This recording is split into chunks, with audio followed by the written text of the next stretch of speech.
So we're doing some sculpture again today. I don't know if I'm going to talk much this episode, but I just wanted to take this opportunity to show you guys a little bit about some of the sculptures I've been making recently.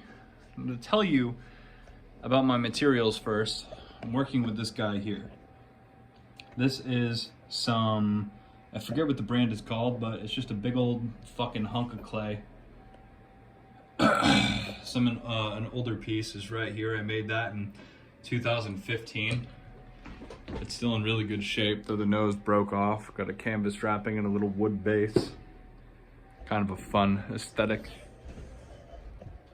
Here I have this clay piece here. This clay is not cured. It's still completely wet, as one might say. And these guys are, I think actually I worked on these in a previous video. This was my example of the aesthetics and process of oil painting a clay sculpture. It came out wonderfully. This is one I recently made here. Little guy, wood base, similar to this one over here.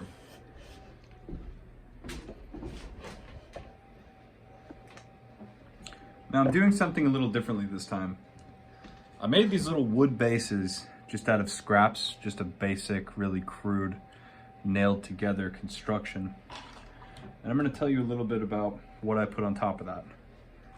You may see here, you probably see a mask, see an old K-cup from a coffee machine, some trash, some string, piece of cloth. I'm just gonna tie that right around there just for some extra security. And it may look like I'm just being a damn fool and taping a bunch of trash and tying a bunch of trash to a piece of wood, but there is a method to this idiocy, you know? Because when you're making an armature for air dry clay, you have to understand, one, the clay is gonna shrink when it cures. Two, your armature needs to be able to shrink with it. If your armature is solid wood or metal, what will happen is the clay will try to cure onto it and cure with it and shrink like a few millimeters, and it wants to bring the armature with it, but when it feels the resistance of wood or metal or something strong and rigid like that, it cracks and it falls apart and your sculpture is gone. So what we're gonna do next is we're just gonna open up our clay here. Maybe we'll get that in the shot a little bit so you can see what I'm doing. Pro tip for your clay blocks: when you're not using them, take a wet rag like this.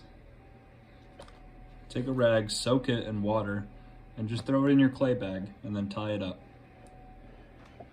It's very helpful if you're gonna go a few weeks or a few days without using it. So,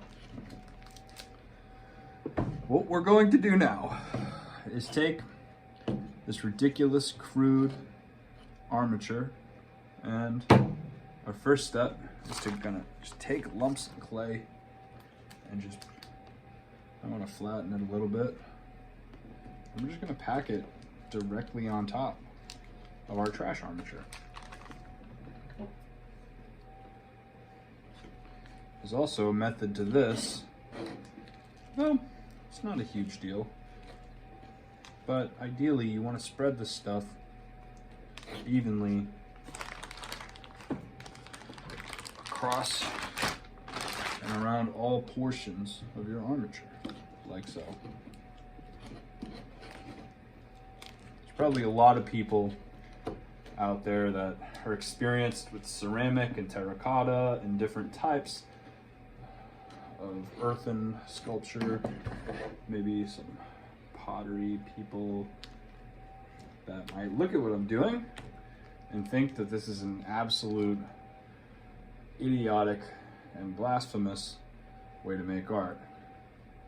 And they might be right. This might not be 100% archival. It might not be permanent. It might not last for 1,000 years. But I just don't really care that much because, I don't know, man. Think about it like this. This is definitely as archival as an acrylic painting made with student grade paint on a piece of canvas. Okay? I would argue with that much at least. Anything meant to be archival beyond that, I just don't give a fuck about. Because I'm not going to be here. I'm going to be dead. And if there are people around that have a vested interest in maintaining the safety and structure of my art because it's worth something, they'll fucking figure it out. And they don't need me now to use highly expensive professional grade materials and to invest $1,000 in a fucking kiln. If they care about it and they want it to last when I'm long dead and gone, and they'll protect their assets and their investments by preserving my work, they'll figure that shit out. Isn't that kind of interesting that the only way you can be remembered permanently and forever and be immortalized into this Picasso figure is to be a sought-after and valuable alternative investment for Western capitalist scum. Maybe not. Maybe Eastern too. I don't know. I don't really care. I'm not trying to give you some kind of leftist art market tirade or anything like that. I like the art world. I like galleries. I like gallerists. I think curators are cool. I don't know. I mean, I think the art market isn't all that bad either. I mean, a lot of people say it's just a bunch of money laundering crooks that don't give a shit about art, or the artistic spirit, or culture, and maybe that's true. I mean, there are probably people out there trying to sell like a fake Jackson Pollock right now, you know, that are just trying to make a buck or make $750,000 in one sale with zero investment, black hat dealers. But I don't know, man. There are people that do that with everything. Anyway, back to the project. So, after you have covered your armature almost completely, don't worry about this stuff yet. We're gonna get to that in a little while. What you wanna do is take your hands and just smack it up. This is to just really compact the clay. Think about it like when a construction crew is gonna build a house and they're gonna pour concrete over a big old piece of dirt. They can't pour that dirt on loose, unstable ground. They have to compact it until it is strong. It will not sink down. It will not be unstable. It is compacted, unmoving, stable earth for you to put your structure on. So what we're gonna do now is we're gonna take a knife. What I'm using here, you don't need fancy tools. This is just like some type of old kitchen knife.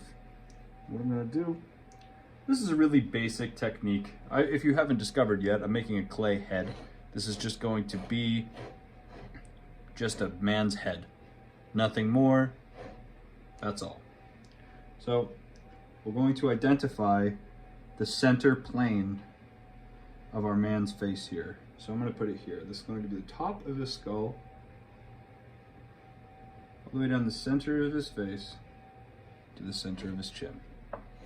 And we're going to identify, not exactly the center, because I don't really like to do that. We're gonna go about 2/3 up from the chin and do another line. There's our eye line. Kind of looks like a robot, doesn't it? I can see that this actually isn't in the center, really, is it? Anyway, this doesn't have to be exact. What we're gonna do now, I'm gonna take my thumb, and we're gonna just scoop out a line like that. Just like that. Real simple. Real simple. Gonna do the same thing to the other side. Real simple. Okay. Now, I'm gonna take just a piece of clay, man. Make it into a little thing. Whatever. Put it right there. That's our nose for our guy here. Gonna just squish that in. I like to do it from the sides. Just be expressive, be cool, be chill. Anyway, gonna make sure. So at this stage, when we're just putting pieces of clay on, right? We want to look at it from all sides. We don't want to make our guy look like a Neanderthal, unless, of course, we are creating a Neanderthal piece of art. But the most important thing to do at this stage is make sure every piece of clay that you put onto the art object is stable. Because keep in mind, remember I said that this clay is going to shrink when it cures. I'm going to tilt my guy's posture forward a little bit because I don't really like them to be looking up at the sky like that. I like them to be looking forward. But anyway, we want to make sure that our art object is stable. I know I talked all that shit about archivability, protected investments, and safety of art. Fuck all that. The most important thing right now is that you want your art object to not fall apart when it cures. So right now I'm going to just increase the protrusion of the brow ridge. Just get a little bit, I'm going to just connect it right there in between the eyebrows. Don't worry about the nuances or the identity of the sculpture just yet, because we're just trying to get the structure. Look at, he looks nice from that angle, doesn't it? That's a good piece. So, making a mouth is a really interesting dilemma, because a lot of people, when they want to make the mouth with clay, is to just do a big hole. And that might be okay in some expressions and some ideas, but not for our purposes. What we're doing here is we can already see just by looking at the guy that there's absolutely not enough material underneath his nose. Nobody's mouth looks like that. So what we're gonna do straight off the bat is just take a piece of clay and just fucking add it there, right under his nose, because we want it to have, we want our art object, our male face study, to have a semi-realistic profile. That's a little bit better. It's not great, but it's a little bit better. Maybe we'll put a little material underneath the nose. Okay. Okay. That's like kind of not better. Anyway, but here's what we're gonna do with our mouth, okay? See if I can get a better angle here that makes more sense for you, viewer.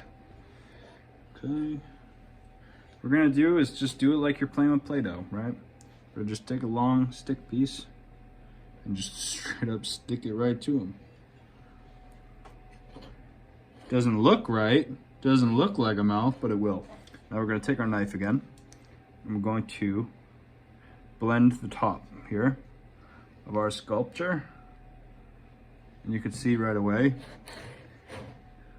it already looks like a crude, expressive top lip. We're gonna do again, same thing, but a little bit wider. This is going to depend on the heftiness of bottom lip that you want. Ours is going to be very pouty and big, kind of caveman-like. Gonna just smooth that out right on the bottom again. Don't touch the top, leave that alone. And here we go. There's a man's mouth. Think of this as like an Easter Island head. We'll leave that, that's a good angle for him. Okay. Next up, you can see the clay dust will start to dry on your hands. And it's very, oof, you don't want to breathe it in. Oof. So now, we're going to make ears. For this part, all you're going to want to do is just take a little piece, no bigger than a clementine slice, right? I'm going to just make it just like that, just a little guy here. I'm going to just place it wherever we intuitively feel like is the correct place the ear will go. And that's usually going to be on the center of the profile plane, and the lobe is usually going to match up with the corner of the jaw.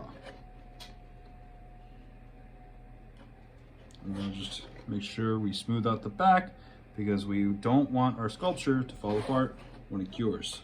So we're going to make another orange slice, and we're just going to stick that right there, right on it.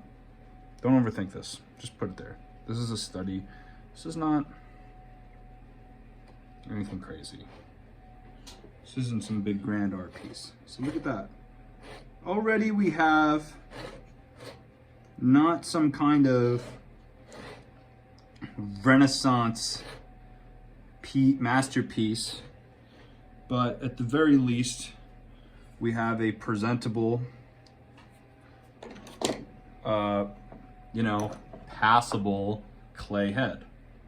If you're really crazy, you can take a very small nail or a very small pokey object and you can go into the mouth and smooth out the inside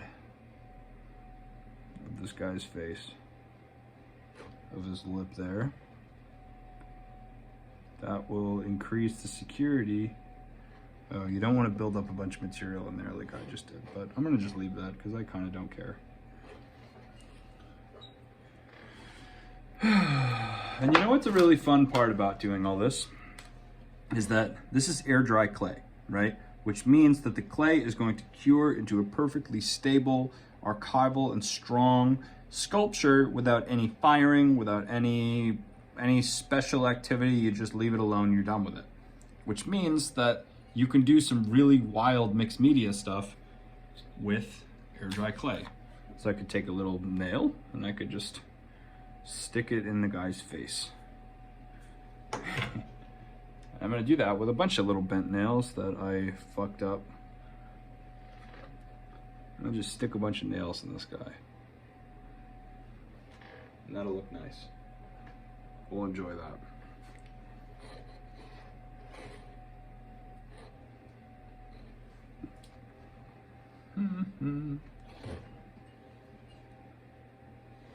Ooh, my stomach hurts, guys.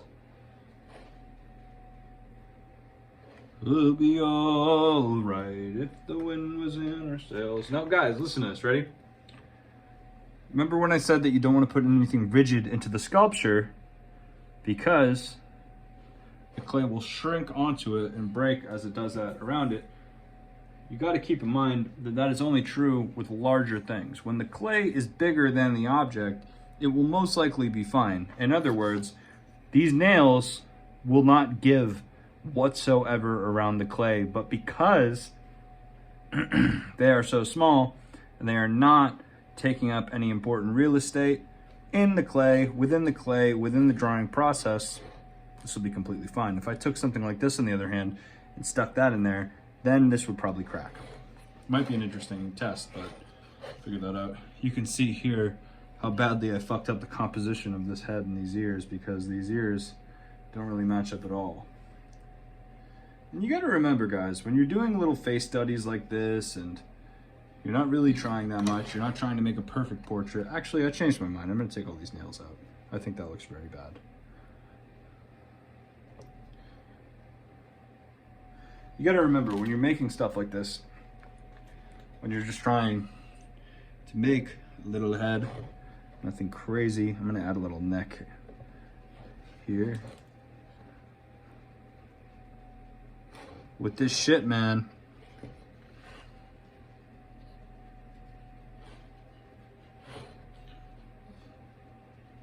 losing my train of thought. I guess what I'm trying to say is this is not meant to be a realistic head. It's meant to be a symbol of a head, right? That is kind of one of the most interesting tenets of all symbolism. It's that the symbol is meant to reflect the meaning of an archetypal image in a really simple way. Now you might have just said, what the fuck are you talking about? And what I would say to that is this. When you see a smiley face on a Walmart sticker, just two dots and a mouth, it's a little face that's showing you a smile. In no way does a smiley face look like a human face. It just doesn't. It does not in any way look like a person. Nobody looks like that. Nobody has, you know, whatever, I'm over explaining, but the image is a simple, symbolic, almost archetypal image that just means smiley face. It just means happy face, right? Emojis are a good example of this. What else is a good example of this? The check engine light in your car is a good example of this. It's a little, you know, fake symbol that's, you know, supposed to symbolize an engine, etc. And that's the same thing with art like this, with expressionism, with even some like surrealism or like a cave painting, you know what I mean? Like these aren't meant to be realistic. They're not meant to be a demonstration of technical skill. This isn't supposed to be, you know, flex exhibition art. It's just a face. This is just a head. Maybe it's conveying some kind of emotion, some question. Maybe this could even be considered some kind of comment on humanity or the state of being. I hate the thing going on right here with his mouth. I kind of fucked up his mouth, but like it maybe is making some kind of comment on a life or a being. But that's not really what we're talking about in this video, is it? If it were what we were talking about, then it would be important. But in this context, oh yeah, that actually looks like, oh God, I need to stop fucking with this thing, man. You know how some people with ADHD have little fidget toys that help them fidget? They just fidget with things without really thinking about it, and it makes them happy. I kind of think that's what art making is like for me. You know what I think I'm gonna do? I'm gonna make this expressive. I'm gonna just cut up his face a little bit. What if I did that?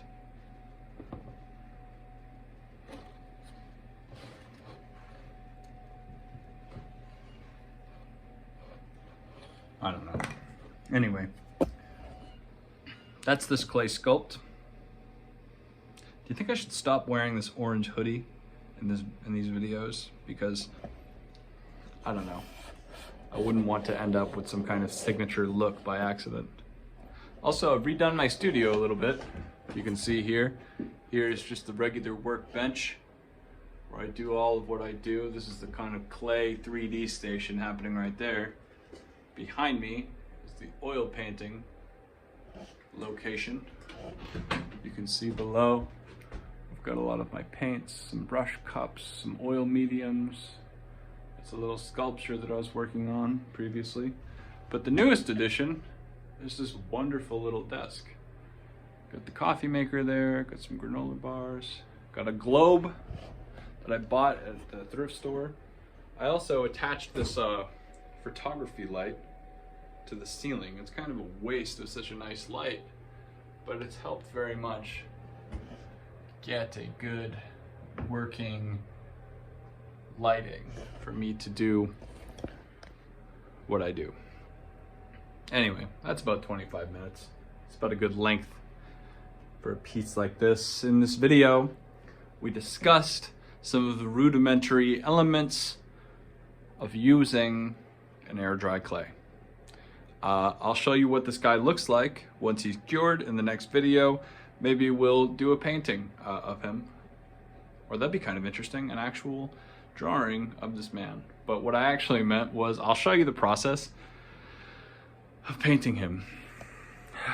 Sometimes when I make videos, I feel like Grimes in her TikToks, man, where everybody makes fun of her for just being like out of touch and saying stupid things the whole video.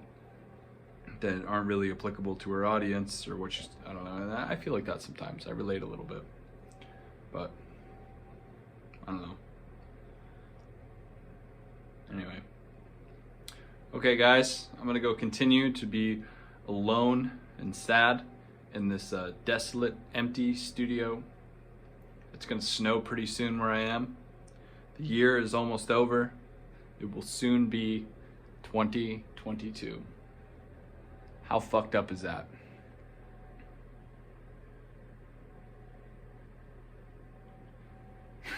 It's really creepy. It's very weird. Anyway, all right, guys, love you. Thank you. Bye. Subscribe. Come on. Bye.